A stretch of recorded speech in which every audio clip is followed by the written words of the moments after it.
আমরা আজকে একটা রাইটিং করব, টেক্সটের রাইটিং। টেক্সট বই অনেক কটা রাইটিং আছে, তার মধ্যে কিছু রাইটিং খুব ইম্পর্টেন্ট আমাদের স্কুলের পরীক্ষার জন্য, যেখান থেকে এক্সাক্ট চলে আসতে পারে। আর বাদ বাকি যেটা আসতে পারে না, সেই ধরনের জিনিস যাতে আমরা পারি, তার জন্য আমরা রাইটিং ক্লাসে আলাদাভাবে ফরম্যাট শিখছি, আলাদাভাবে সমস্তটা পড়ছি।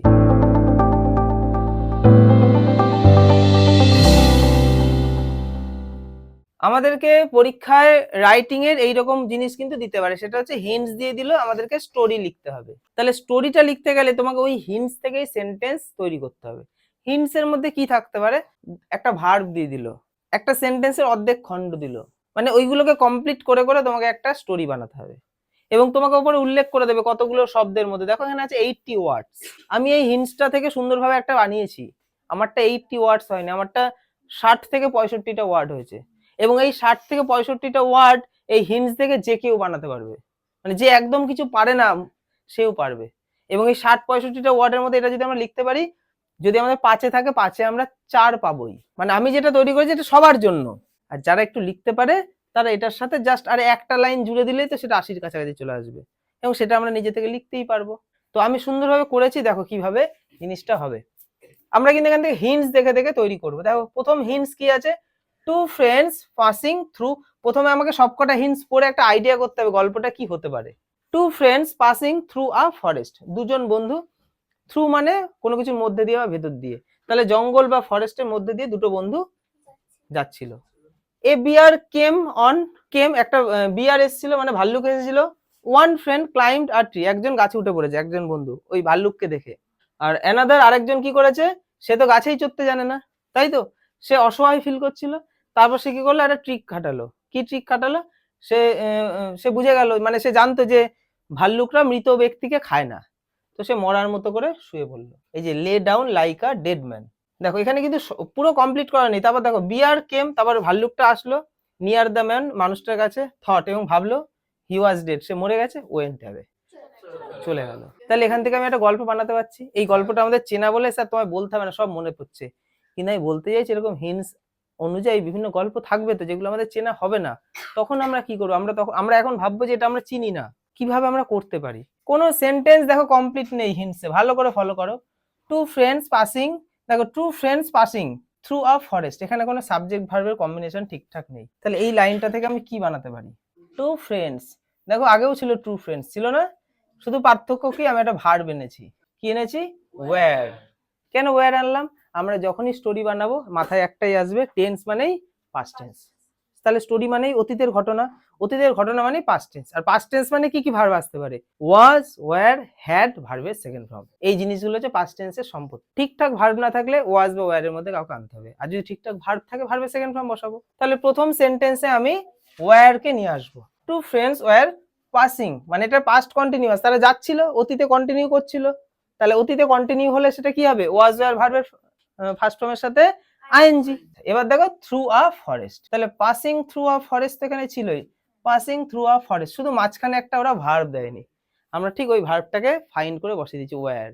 তাহলে এখানে ওয়্যার দিয়ে আমরা প্রথম লাইনটা লিখতেই পারি, এটা কোনো কঠিন কোনো বিষয় না। তারপর দেখো এ বিয়ার কেম, এবার এখানে আমি একটা লাইন বানিয়ে নেবো, কারণ আমাকে তো অতগুলো ওয়ার্ড বানাতে হবে, কারণ আমাদের হিন্টসে থাকবে মাত্র 20-25টা ওয়ার্ড, আমাদের বানাতে হবে 70-80টা ওয়ার্ড। তাহলে একটা লাইন আমি বানিয়ে নেবো। তারা যেহেতু যাচ্ছিল, তারা নিশ্চয়ই দুজনের মধ্যে কথা বলবে বা কিছু একটা করবে, আমি লিখে দিলাম। তাহলে তার আগে কি লিখবো, দে। তাহলে এটাও তো পাস্ট কন্টিনিউয়াস, পাস্ট কন্টিনিউয়াস মানে ওয়াজ ওয়্যার ভার্বের আইএনজি। তাহলে ওয়্যার, তারা করছিল, কি করছিল, কথা বলছিল, তারা কথা বলছিল। তাহলে দে ওয়্যার টকিং, কার সাথে, একে অন্যের সাথে। একে অন্যের সাথে এটাকে বোঝাতে উইথ ইচ আদার বলে, ইচ আদার মানে একে অন্যের সাথে, একে অন্যের, আর সাথে হচ্ছে উইথ, তাহলে উইথ ইচ আদার। তাহলে এই লাইনটা আমি লিখতে পারবো না, they were talking with each other, তাহলে এটা আমি অ্যাডিশনাল লিখলাম। এবার হচ্ছে ভাল্লুকটা আসবে, তাই তো। আমাদের হিন্সে কি আছে, হিন্সে দেখো এ বিয়ার কেম, তাহলে আমরা এ বিয়ার কেম কথাটা লিখলে তো ছোট থাকছে, আমাদের তো বড় করতে হবে। তাহলে আমি কিভাবে লিখবো, এ বিয়ার কেম বিফোর দেম, মানে তাদের কাছে বা তাদের আগে চলে আসলো একটা ভাল্লুক হঠাৎ করে সামনে। তাহলে আমি যদি এখানে বিফোর দেম নাও লিখতে পারি, তাহলে আমরা এটাও লিখতে পারি এ বিয়ার কেম, ঠিক আছে। কিন্তু বিফোর দেম দিলে তাদের কাছে চলে এসছে এটা বোঝাবে। তাহলে one friend climbed a tree, এখানে দেখো এই সেন্টেন্সটা ভালোই গুছিয়ে দেওয়া রয়েছে, তাহলে এটা থেকে লেখা এখানে কোনো ব্যাপারই না। এখানে আমি কি লিখবো, হ্যাঁ, তার আগে একটা লাইন লিখেছি, কারণ লাইন তো আমাদের বানাতে হবে। তো ভাল্লুক তো এসেছে, আসার সাথে সাথেই তো কিছু একটা ফিলিংস তো ভেতরে কাজ করবে, সবাই কি ভয় পেয়ে যাবে, তাহলে তারাও ভয় পেয়ে গেছে, তাহলে তার আগে কি লিখবো, দে। আচ্ছা, দে ওয়্যার, ওয়্যার হবে যেহেতু প্লুরাল। তারা কি অ্যাফ্রেড, ভীত হয়েছিল, তারা ভয় পেয়ে গিয়েছিল। তারপরেই হচ্ছে ওইটা, যে ওয়ান ফ্রেন্ড, দেখো এখানে কি আছে হিন্টসে, one friend climbed a tree.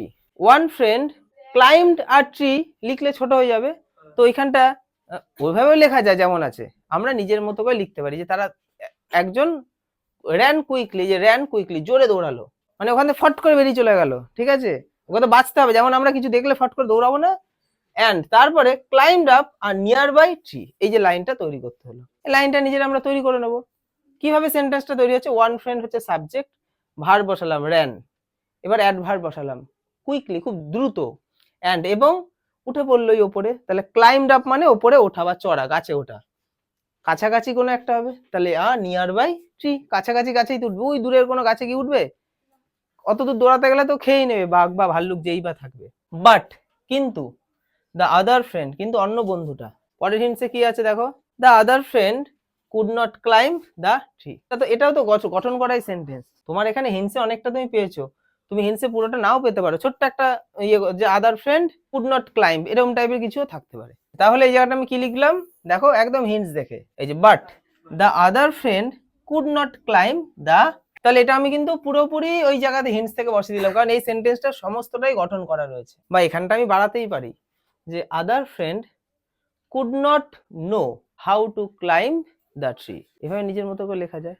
যদি না পারি এটা লিখে দেবো। তারপরে দেখো একটা হেল্পলেস রয়েছে না, হেল্পলেস, সে অসহায়, তাহলে শুধু হেল্পলেস ওয়ার্ডটা আছে, আমাকে তো সেন্টেন্স তৈরি করতে হবে, তাহলে এটাকে আমি কি লিখতে পারি, তাহলে হি ফেল্ট হেল্পলেস, হেল্পলেস এই বিষয়টা তো মনের ফিলিংস, তাহলে মনের ফিলিংস হলে সেটাকে বলে ফিল, ফিলের পাস্ট ফর্ম হচ্ছে ফেল্ট, তাহলে হি ফেল্ট হেল্পলেস। তারপরে হিন্টসে দেখি কি আছে, lay down like a dead man, দেখো এখানে হট করে অংশটা দিয়ে দিলাম, আমাকে তো সেন্টেন্সটা সুন্দরভাবে তৈরি করতে হবে, লে ডাউন মানে শুয়ে পড়া, লাইক আ ডেড ম্যান একজন মৃত মানুষের মতো, তাহলে আমরা কি করব, দেখো এখানে একটা লাইন আমাকে তৈরি করতে হবে, সে আগেই তো শুয়ে পড়বে না, তার কোনো একটা মাথায় ভাবনা আসবে সঠিক, যার পর সে এটা করবে, তো বাট হি নিউ দ্যাট, কিন্তু সে জানতো যে এটা, যে a bear does not touch a dead man, এই লাইনটা তোমাকে নিজেকে লিখতে হবে, বাট কিন্তু হি সে জানতো, দ্যাট যে, এ বিয়ার একজন ভাল্লুক, ডাজ নট টাচ টাচ করে না, এ ডেড ম্যান একজন মৃত মৃত মানুষকে। দেখো এইখানটাতে অনেকে বলবে স্যার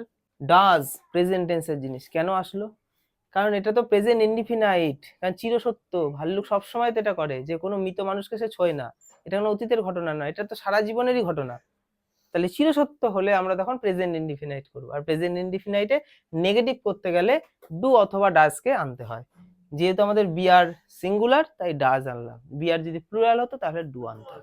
আমি একদম মানে বিশ্লেষণ করে পোস্টমর্টম করে দিচ্ছি, জায়গাগুলো একদম বোঝার চেষ্টা করো। Does not touch a dead man, এটা আমরা নিজে থেকে লিখলাম, তারপরে ওই যে শুয়ে পড়ার জায়গাটা আমরা সাবজেক্ট বসিয়ে দেবো, লে ডাউন, কে লে ডাউন, ওই লোকটা, তাহলে ওই লোকটাকে সাবজেক্টটাকে বসিয়ে দেবো হি, এখানে তো দে থাকবে না, সিঙ্গেল হয়ে গেছে হি। আচ্ছা, লে এর পাস্ট ফর্ম কি, লেইট, তাহলে laid down like a dead man, সেটা আমি লিখে দিলাম, he laid down like a dead man.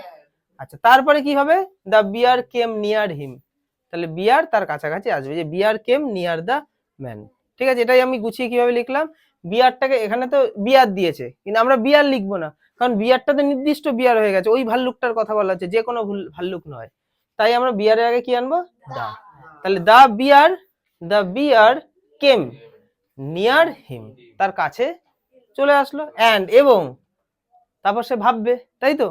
আচ্ছা, হিন্টসে দেখি কি আছে, থট হি ওয়াজ ডেড এবং ওয়েন্ট অ্যাওয়ে, তাহলে এটাকে কিভাবে লিখলাম দেখো, and thought he was dead and went away, আমরা হিন্টসের জিনিসটাই বসিয়ে দিলাম, তো এইটুকু লিখলেই আমরা 5-এ 4 পাবো, বোঝা গেল, যদি কেউ দুটো লাইন নাও লিখতে পারে ঠিকঠাক করে, আর এর সাথে আরেকটা লাইন যদি আমরা জুড়ে দিতে পারি, তাহলে তো সেটা হয়ে গেল কমপ্লিট, সেটা তো আমি জুড়তে পারবো, কেন পারবো না, আমরা ইংলিশে এত লিখছি, লেখার চেষ্টা করছি, দুটো লাইন লিখতে পারবো না এই রিলেটেড, ঠিক আছে, মানে একজন গাছে উঠতে পারলো আর একজন গাছে উঠতে পারলো না, ওই জায়গাটা আমি লিখতেই পারি, একজন জানে কিভাবে গাছে উঠতে হয় আর একজন জানে না কিভাবে গাছে উঠতে হয়, দেখো দুটো লাইন দিয়ে তোমার 20টা ওয়ার্ড হয়ে গেল। ওই যে কিভাবে কিভাবে ওটাকে লিখবো, হাউ টু। এখানে কিন্তু একটা জিনিস দেখলাম, আমরা হিন্টস থেকে লিখলাম এবং হিন্টস এর কোনো পয়েন্ট কিন্তু আমরা বাদ দেবো না, কোনো পয়েন্ট বাদ যায়নি কিন্তু। অনেকে আছে আমার বাড়ি থেকে মুখস্থ করে এসেছি এবং আমি আমি এটা লিখবো না, আমি আমার মতো ওটা লিখবো, ওই করতে গিয়ে দেখা গেল আমি হিন্টস এর কোনো অংশ বাদ দিয়ে ফেলেছি, হিন্টস এর দেখা গেল গাছে ওঠার কথাটাই রাখলাম না। ওইসব করা যাবে না, হিন্টস এ যা আছে সব লেখার পর তোমার যদি মনে হয় একটা কি দুটো লাইন লেখো এবং ওয়ার্ড কাউন্ট করতে হবে, যতগুলো ওয়ার্ড বলবে সেই ওয়ার্ডের কাছাকাছি আসতে হবে। যদি তোমাকে বলে 75টা ওয়ার্ডে, তুমি হয় 70টা না হয় 80টা এর মধ্যে তোমায় করতে হবে, +-5, মানে 75টা ওয়ার্ডের মধ্যে বলেছে, তুমি যদি 70টাতে করো অসুবিধা নেই, পুরোই নাম্বার পাবে। তুমি যদি 80টা ওয়ার্ডে করো পুরোই নম্বর পাবে, কিন্তু 80কে পার করবো না যে 90-100, তাহলে ভালো জিনিস হচ্ছে না।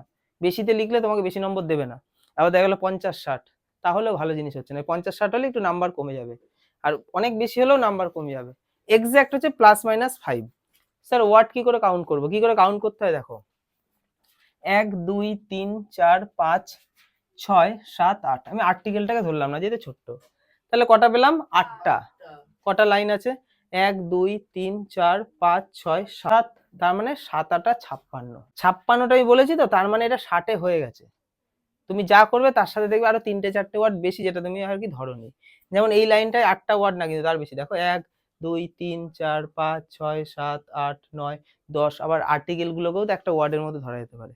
তো আমরা কিন্তু 60টা ওয়ার্ডের মধ্যে করে ফেলেছি, আমাদেরকে বাকি একটা কি দুটো লাইন যদি পারি করবো। আমি ইচ্ছা করে ছোট করে করেছি, আমি 80টা ওয়ার্ডে পারতাম, করিনি, কারণ আমি মনে করছি এটা জেনারেলি যেন সবাই লিখতে পারে, সবাই লিখতে পারলে 5-এ তারা 4 পাবেই, একদম লো লেভেলের স্টুডেন্ট যারা কিছুই পারে না তারাও পারবে। ঠিক আছে, তারপরে মোরাল অফ দ্য স্টোরি হিসেবে আমরা একটা লাইন লিখে দিতে পারি, এই মোরালটা লিখে দিলে তার একটা লাইন হয়ে গেল, এখানে হয়তো 70টার কাছাকাছি হয়ে গেল, বাকি 10টা ওয়ার্ড কোনো ব্যাপার না। The presence of mind is strength, তার মানে ধৈর্য, মানে মাইন্ডের ধৈর্য শক্তি হচ্ছে মানে মেন শক্তি, ধৈর্যই হচ্ছে মেন শক্তি। মানে ওই সময় কোনো মেয়ে, তাকে যদি বলা হয় যে তোমাকে একটা প্ল্যান দিচ্ছি, তুমি ওখানে শুয়ে পড়ো, আর লোক কিছু করবে না, ওর ধৈর্য আছে? পারবেই না। সেটা কি কেউ, আমিই পারবো না, পারবো? তাহলে ধৈর্য আমাদের কম, কিন্তু একটা সময় আমি হয় মরে যাব অথবা বাঁচবো, তো বাঁচার জন্য আমি যদি ভাল্লুকটার সাথে মারামারি করি, পারবো? হ্যাঁ, তখন আমার কাছে মনে হয় ওর সাথে মারামারি করে বাঁচার চেষ্টা করবো, তুমি বাঁচতে পারবে না। তখন তোমাকে ধৈর্য ধরে বুদ্ধি খাটাতে হবে, যেটা এখানে করা হয়েছে, এটাই আমরা এখান থেকে শিক্ষা পাচ্ছি, ধৈর্যই হচ্ছে শক্তি। সবার ভালো লেগেছে? ঠিক আছে, তো একটা রাইটিং আমাদের হলো টেক্সটের, আরো এরকম রাইটিং গুলো আমি সুন্দর করে তোমাদের সামনে আনবো, যাতে পরীক্ষায় একটা রাইটিংও মিস না হয়।